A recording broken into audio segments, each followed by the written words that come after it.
Hi, everybody, and welcome to the Dr. Psych Mom Show.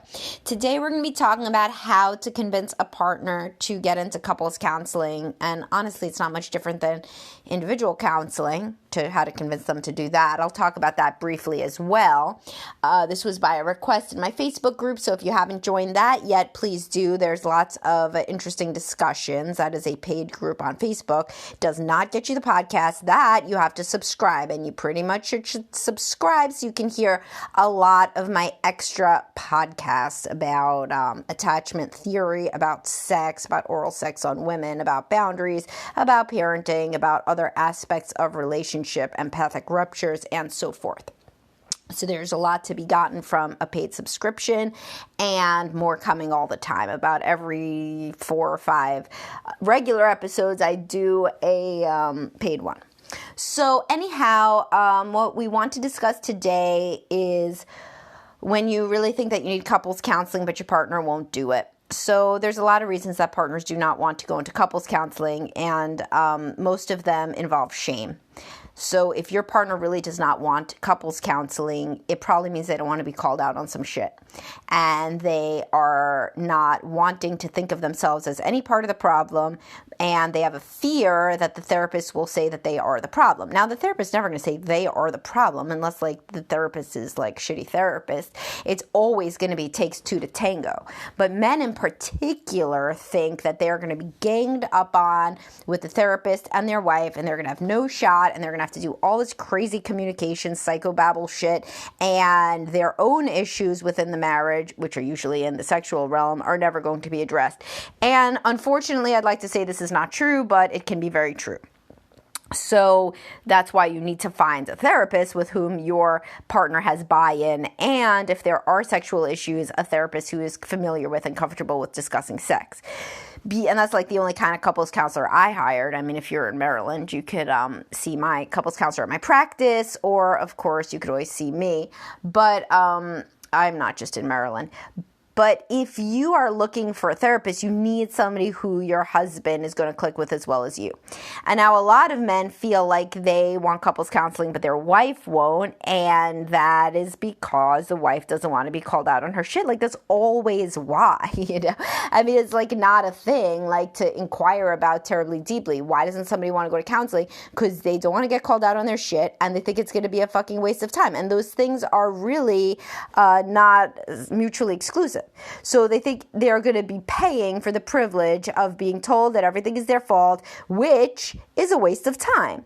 And they don't want to be called out on their shit, not just because they feel shame, that is one big reason, but also because they fear that it will be very unilateral. And if you've had past experiences where the couples counselor identified with one patient very, very obviously, then they're going to be even less likely to try it again. And there are many situations where the therapists are people, obviously, so they get triggered by like one partner or another, and they identify with one more than the other. And this shouldn't happen, but it does. You know what I mean? It's like your doctor is also going to not be completely subjective, and nobody is.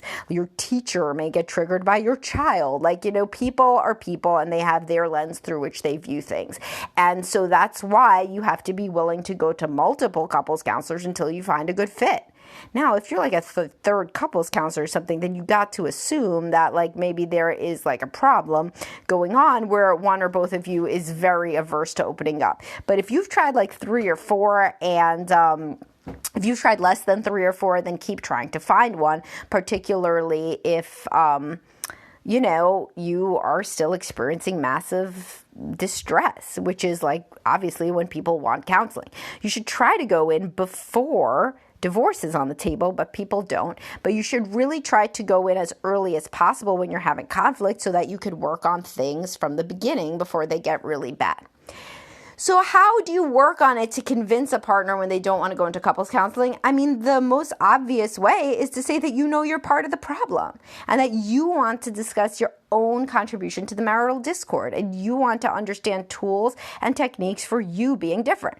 So how might this look? So let's say that your husband is emotionally unavailable and you are very anxious all the time about the fact that you guys don't connect and you feel increasingly distant, and you try to get him to talk to you and he doesn't, and you say, I think that we should go to couples counseling, and he says, no way, that's just going to be somebody else telling me that I don't talk enough, I don't have time for that shit, I'm supporting this family, etc. Well, what about if you say, I got to work on myself too. Like, I know that I'm up your ass. I know that I'm pursuing you constantly. And I know that I'm making things worse because I'm not as empathetic as I can be. And I stress you out. And I know that. And also, obviously, as you've brought to my attention, we don't have enough sex. So those are things that I can work on. It's not just going to be all about you.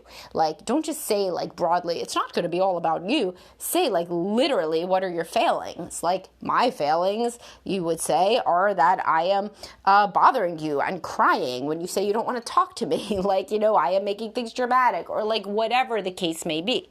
If you have a concrete thing that you're coming in to work on, then obviously your partner is going to be super less threatened if you come into it saying we need to go to couples counseling because you don't know how to communicate with me. Well, who the hell would want to go to couples counseling under that circumstance? That would just be stupid, right? I mean, who would want to go sit there, take off of work, pay money for the privilege of sitting there and potentially only being told what they're doing wrong?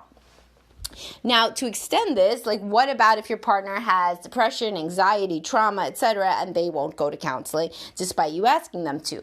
Well, sometimes a soft rollout can be couples counseling. So, for example, your partner's depressed. You say, seems like you're struggling so much. Obviously, we're not connecting. I want to know how I can better support you in whatever issue this person's depressed about. And I really want to go to couples counseling. So you can kind of get in there, and then once you're there, if the person is depressed, the couples counselor will usually recommend individual therapy as well. And if there's been buy-in with the couples counselor, then this person's much more likely to go to individual. You can also start your own therapy, which will get them real curious about therapy. And if you're engaged in all this self-actualization, frequently a partner will want to get in on it themselves.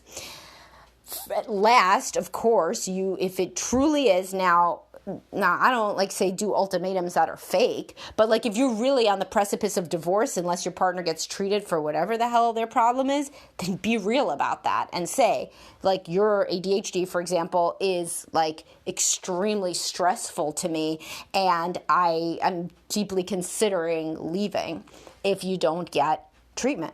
And often that is what causes people to go into treatment, is they finally hit rock. That is a version of hitting rock bottom, when your spouse says, I will leave you if you don't do X.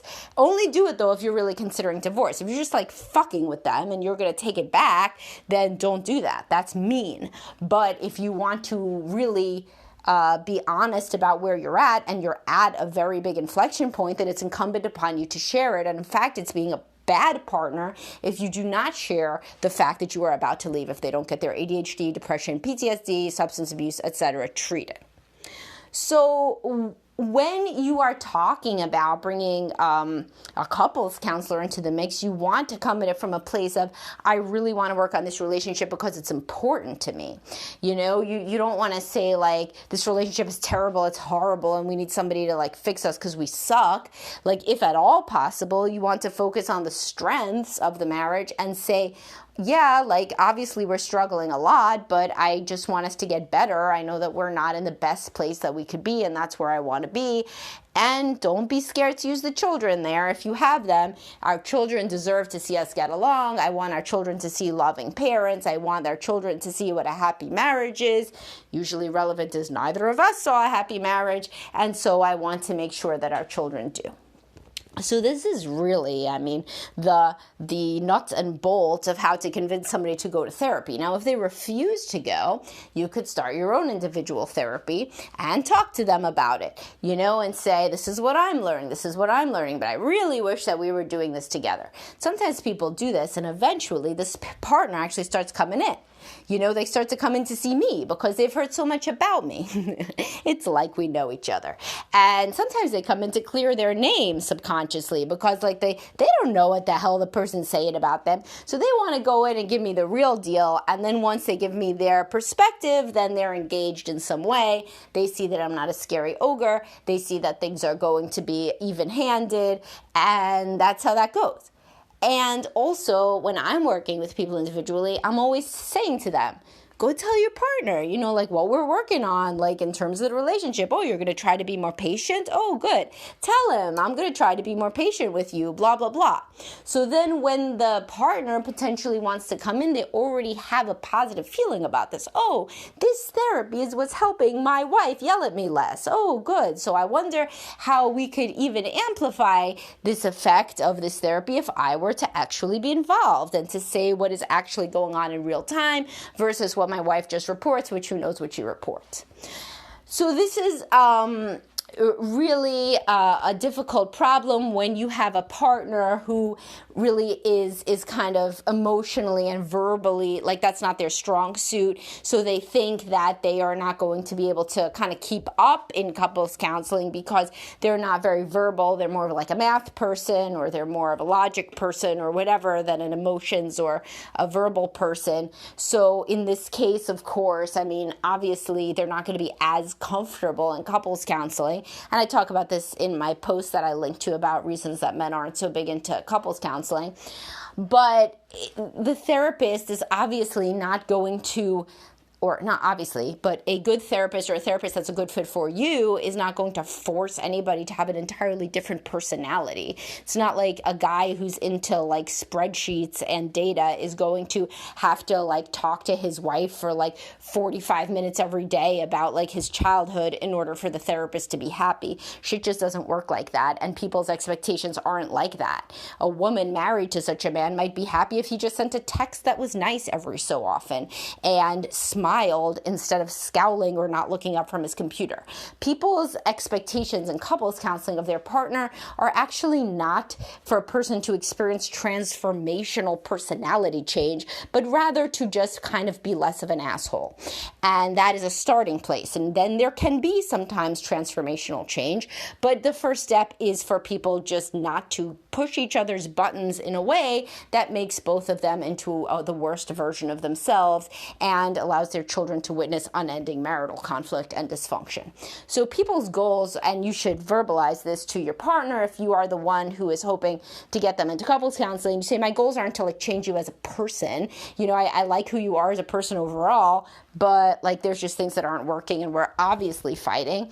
And things have not been good. So I want to get in on the ground floor of that and to help our whole family be better. So since this topic is over, I could either talk more about random shit related to this, which sometimes I do and sometimes can be interesting, or I could be a little bit early to pick up. It's Friday afternoon. That's what I think I'll do. So I hope that you got interesting intel out of this about real, just pragmatic strategies of what to say to your partner, why they may not want to go, how to empathize with that, and then real concrete tips to get them in and to get them to at least try. So try it, see what happens. And of course, if you have any other topic suggestions, particularly if you are a subscriber or in my Facebook group, do not hesitate to recommend something else that I chat about during this podcast. Talk to everybody soon. Have a good weekend.